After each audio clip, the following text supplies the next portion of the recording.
Stove. Okay, so this is the month of Elul. Rosh Chodesh Elul starts today. We started today with David Hashem Ori, and now Baruch Hashem, we're going to this week is Parsha Shoftim. So I want to go through the Gemaras that appear on this Parsha. So many laws. We're a little bit done with the rebuke that was the beginning of the Sefer Devarim, and now we're up to some of the commandments. I would like to start where we finished off on last night, where we started the Rashi and the Parsha. And I'd like to start with one of just the most powerful verses in the Torah, one of the ones that really just gets me every time, and that's chapter 16, verse 20 of Deuteronomy. Chapter 16, verse 20, and we're going to go through the Parsha, looking at the different Gemaras on each one. So the pasuk says, "Tzedek, tzedek tirdof, justice, justice, you shall pursue, aman techyah, so that you shall be able to live, v'yarashta et haaretz, and you'll inherit the land, asher Hashem lokecha nosein lach, that Hashem your God gives to you. So justice, justice, you shall pursue, in order that you shall live and inherit the land that Hashem your God will give to you." So, what do we do with this pasuk? First of all, we just look at the. Hold on one second. First, we look at the Rashi on the pasuk. We're bothered by the fact, why does it say justice, justice? Why not? There's a few things that bother us about this verse. Why does it say justice, justice? Why not justice? What does it mean to pursue justice? What does it mean so that you will live? What does pursuing justice have to do with you living and inheriting the land? So let's see what Rashi says. Rashi says, tzedek, tzedek means halach achar bezdin yafe. You have to follow after, go search after. Means, what is justice? Justice you shall pursue. It means you must pursue. It means you must pursue a good court. Meaning to say, don't find a court that's going to be necessarily give you the ruling that you want. Like, don't go forum shopping to make sure that you're going to get a judge who's going to rule in your favor. We have a specific commandment of tzedek, tzedek tirdof, of pursuing the court that we think is the best court, a high quality court. So this is a commandment not for the judges, but for the litigants. So even though they are allowed to take their ruling to any competent court, they should go out of their way to take it to the court which has the best judges. There are several Gemaras or Mishnayos that are from the Talmud that are relevant to this verse. So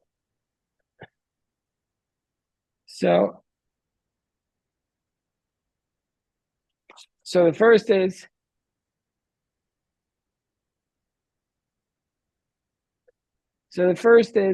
from the Mishnah in Tractate Peah. Peah is the Mishnah that deals with the idea that you have to leave over a corner of your field for the poor. So the Mishnah says, tzedek, tzedek tirdof, they connect justice, justice to the word tzedakah, right, to charity. And it says, whoever needs to take from charity and doesn't take, whoever really should be taking from the charity funds, but he doesn't take, about him the verse states, Baruch HaGever Asher Yiftach B'Hashem, blessed be the one who trusts in God. And also a judge who judges properly is going to be blessed in this manner, because it says, justice, justice you shall pursue.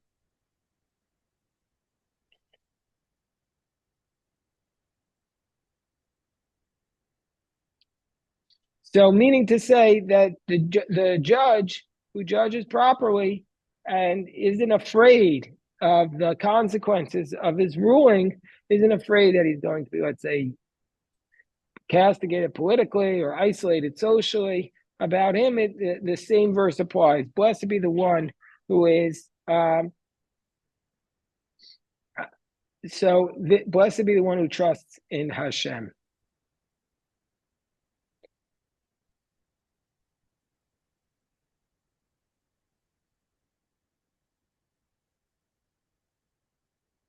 Another teaching comes from Reish Lakish. He says that in Parsh, it compares the two verses. Here it says tzedek, tzedek tirdov. Our verse says justice, justice you shall pursue.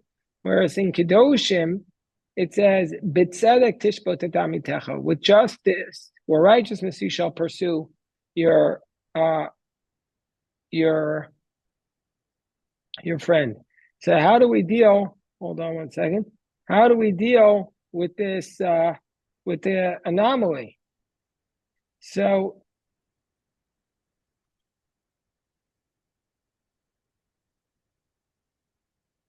hold on one second. So how do we deal with the fact that one verse says justice you shall judge your friend, and the other one says justice, justice? So they're two separate verses. So how do we deal with this contradiction? So the Gemara in Sanhedrin says, Kam b'din merumeh. One is by a decision, by a case where it's merumeh, and the other one that is not merumeh. What does the word merumeh mean? So the Torah Tamima explains that merumeh means that the court recognizes that the person is lying, or it understands that somebody involved is being dishonest. And so there the court could take the easy way out and say, well, listen, what am I going to do? Throw my hands up. This guy seems there's nothing I could do. I can't prove he's not telling the truth. No, it's not enough for the court to throw its hands up. They have to go deeper and deeper, keep asking questions, and not be satisfied with the fact that he's presented himself in a way that checks all the boxes. The court has to go deeper and to prove that if they suspect that he's not telling the truth. So the extra expression of tzedek, tzedek, the court can't just throw up his hands. I remember when the O.J. Simpson case was going on, I was very interested in it. I was in college at the time, and it was so clear that he was guilty. It was so clear to me that he was guilty, and the court, they found him, I think, not guilty in the first trial and the murder case where he murdered his wife and a Jewish boy, Ronald Goldman. And I remember thinking, like, the court, they just took the easy way out. They said, "Oh, what are we supposed to do?" But our pasuk here is telling us that that's not sufficient. You have to go deeper. Tzedek, tzedek. If you think, somebody's not telling the truth, even though they present it in a way that it makes it seem like they're okay. You also have to just use your common sense and see what's going on. So that's the Gemara in Sanhedrin. Now we go to that same page in Sanhedrin. The Gemara in Sanhedrin has several different rulings about it. The Gemara in Sanhedrin says, Echad l'din ve'echad l'pshara. So the Gemara says, why does it say justice, justice you shall pursue? So the Gemara says, one is for din, meaning to say that's an actual court case, meaning to say, what's the letter of the law? You go to the judge gives a ruling. And the other time it appears is to tell us you have another option. The two parties don't have to go to court always. Sometimes they can go to arbitration and arbitrate the matter. So the Talmud gives an example. Let's say there are two ships that banged into each other and they both can't pass at the same time. If they're both going to try to pass, one of them will think. And so what should they do? This one will make the claim that why should I move? And this one will make the claim, why should I move? And so therefore, under those circumstances, go to an arbitration and figure out an equitable solution. Meaning to say that just like you have an obligation to go to court, sometimes you have an obligation to go to arbitration and to mediate the matter. And okay, then also the Gemara Sanhedrin says, what does it mean? Tzedek tzedek terdof. And this here they quote the Rashi, but Rashi left out a phrase. Rashi left out a phrase. It says, "Halach achar bezin yafe." Go to the best court. Achar chachamim yeshiva. Go to the court where it's filled with the Torah scholars who are going to apply the wisdom of the Torah.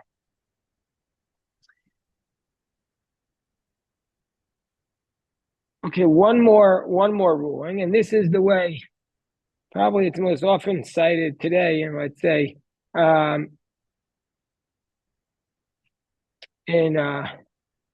in more liberal circles. What does it mean? Justice you shall pursue. This comes from the Jerusalem Talmud, Sanhedrin. Melamed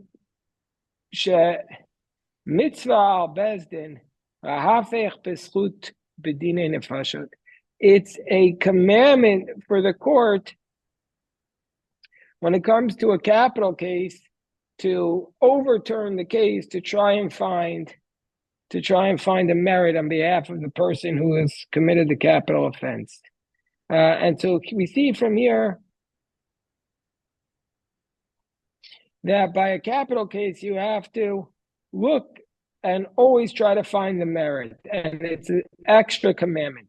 And so therefore, the justice or the righteousness or the charity is coming down from heaven. There's another explanation, which comes from the Midrash. It says that tzedek, that you have an extra commandment not to kill the one who is righteous. I want to share with you, I saw from one explanation of Rabbi Yaakov Yitzchak of Prizuka, and he says the following.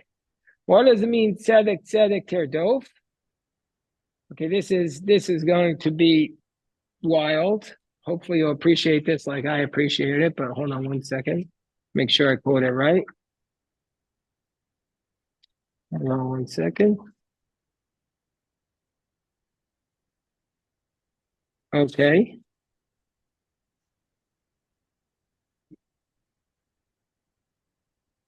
Okay, what does it mean? He says the following. He says, justice you shall pursue. This means that you have to pursue justice with justice. That tzedek terdof with justice. That you can't pursue justice with an injustice. The means by which you seek to find the justice must be righteous also. Meaning, say the ends do not justify the means. The means must be just as well. You must not allow yourself to be guided by the godless principle that the end justifies the means. That's Rabbi Yaakov Yitzchak of Prizuka. So tzedek terdof means you must pursue tzedek, you must pursue justice only with justice. That's a very powerful idea. Very powerful idea. Tzedek terdof. Hold on one second. One second here. Okay, before we go on to the next pasuk, hold on 1 second.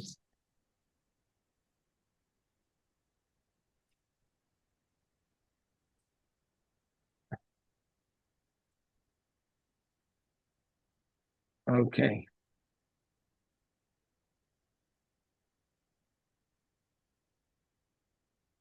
Okay. Now we go on to the next pasuk. The next pasuk is very important pasuk. We just spent a lot of our past month studying this pasuk. Asherah ho'etz. Eitz al mizbach Hashem Elokecha. You're not allowed to plant an Asherah tree, which is really any tree. Oh, hold on, let me stop for a second. I see April or Bruce has a question. Let me just pull it. Okay, so the next verse is chapter 16, verse 21, which we spent a lot of time on in our tractate of Avodah Zarah. So first we'll read the verse, and then we'll then we'll go through some of the commentary.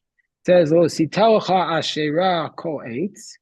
You're not allowed to plant an asherah tree, or for an asherah kol eitz. It's a very tricky phrase because an asherah is any tree which is worshipped. So any tree which somebody worships, you're not allowed to plant. Next to the altar of God, which you make for yourself. But that's a little bit tricky because really, you're not allowed to plant this tree anywhere, not just next to the altar. So let's first see what Rashi says, then we'll see what some of the commentary on this verse is. The commentary states as follows. Rashi states as follows.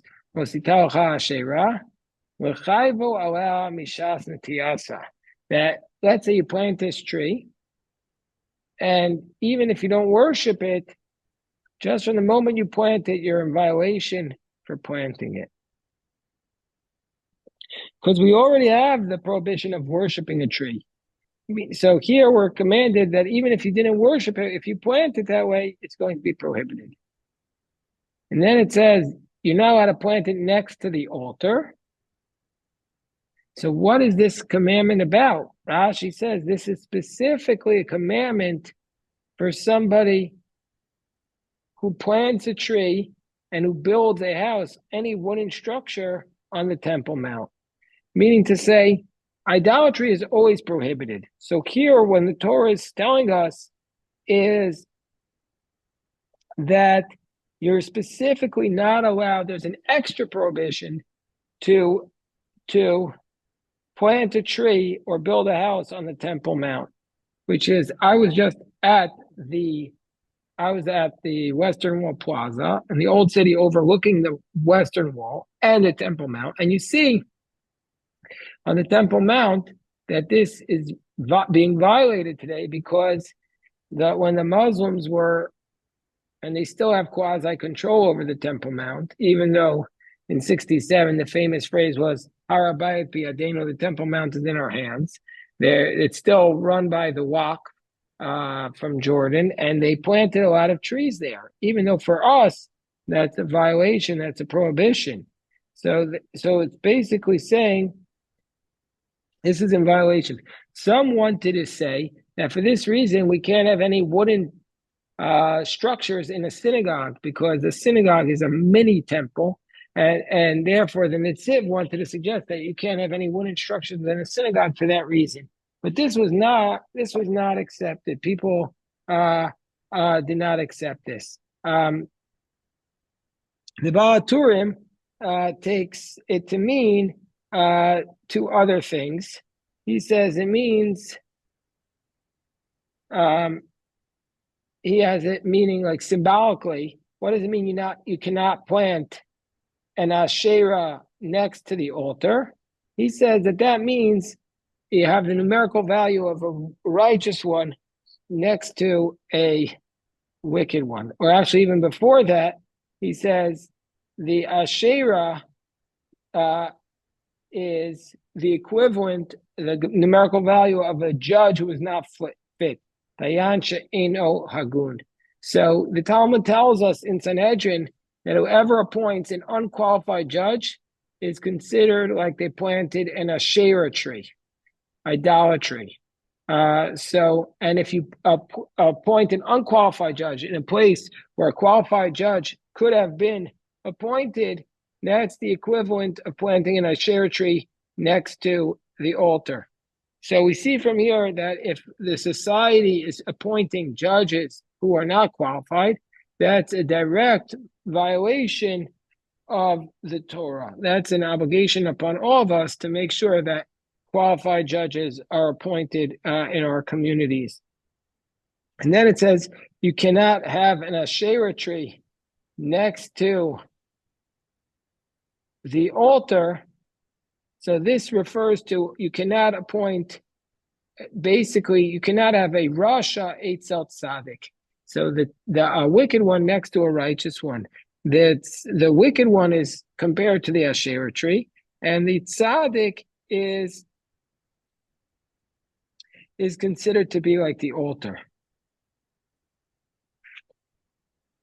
So the Targum Yonasam Ben Uziel says that this is what it means.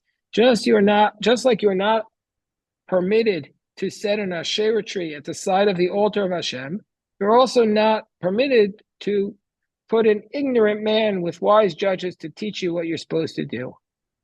You know what happens when you put people who are ignorant in places of Torah authority? Then you get really, really bad public statements, really bad decisions, and it becomes what's called a ziyuf HaTorah, a forgery of the Torah, because they don't know the Torah, but yet they are speaking in the name of the Torah, and it's what's called a forgery of the Torah. Even though some of the greatest rabbis have said that even though there's only 3 commandments that one is required to give up their life for rather than violate, on top of that, one is not allowed to present a forgery of the Torah. You're not allowed to say, for example, let me just say like this. You're not allowed to say that the Torah commands us to be vegan when we know that the Torah does never, ever, ever command us to be vegan. Nowhere does the Torah command us to be vegan or vegetarian. So you cannot claim that you can say, I want to be vegetarian because I think that today it's the healthiest way to live. Or you could say, I want to be vegetarian because today the animals are all being raised in a cruel manner, and so that's to treat an animal cruelly is a violation of the Torah. And so this is my way of trying to protect those animals. But you can never say that the Torah commands us to be vegetarian, because it very simply does not. And if you say something that the Torah does, then that's a forgery of the Torah. And so you have to be careful. That's what happens when you put people who don't know the Torah in a position next to people who are supposed to be our judges, who are wise. Another explanation the Baal Turim offers is that you're not allowed to bury a wicked person next to a righteous person. And the Gemara in Sanhedrin learns this out from the fact that it says you cannot plant an Asherah tree next to the altar. Okay, I wanted to share one more idea about this. Hold on one second. This comes from the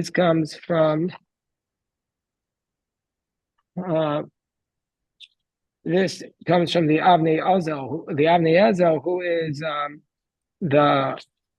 think he is the Sakachava Rebbe, and he says, what does it mean? He goes in the opposite direction. It says you should not plant an Asherah of any tree next to the altar of Hashem, and he says that this means that you have to see the beauty of the holy place in its sacred character and not look to beautify it with external things, like say, oh, I'm going to make this holy place more beautiful by through landscaping or other superficial methods. So if you find it necessary to sanctify with externalities, that's an indication that you are not appreciating the pure holiness of what's there. In fact, the temple itself, the Beit HaMikdash, the actual Mishkan was very, very small and very simple. The Beit HaMikdash itself, the first temple, which had the most holiness, was very small. The elaborate temple and the extreme additions to it were made by Herod. That's called the Herodian temple. But that the rabbis never said reached anywhere near the level of holiness of the original temple, the first Beit HaMikdash. So that's in that context. Also, the Avnei Azel says the following. He says, hold on one second. He says that, like we said, if you appoint a judge who's not worthy, amongst the judges, it's like you planted an Asherah tree next to the altar. Asherah is an idolatrous tree. So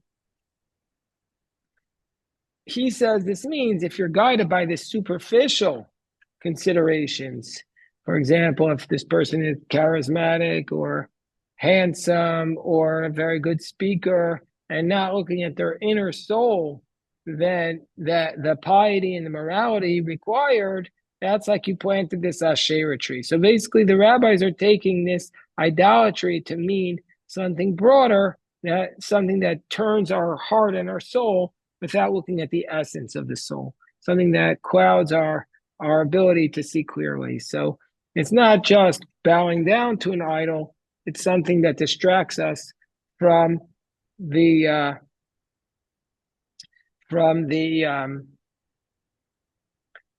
true essence of service of Hashem.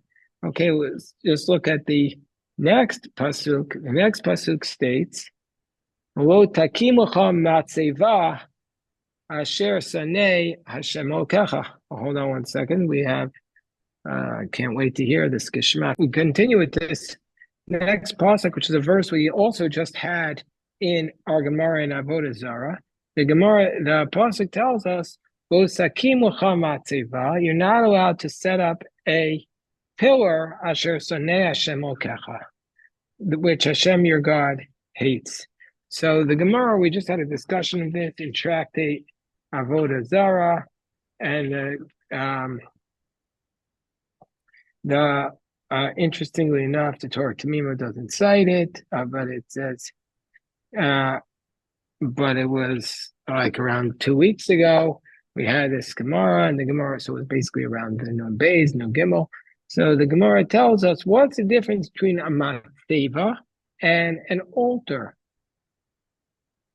So the Gemara tells us that the altar, the matzeva, is one stone, and the altar is multiple stones. So you're not allowed to set up a single stone, Rashi says, to bring an offering upon it, even if it's for God. So you're saying, I want to set up this stone, and I'm only going to use it as something to worship God with.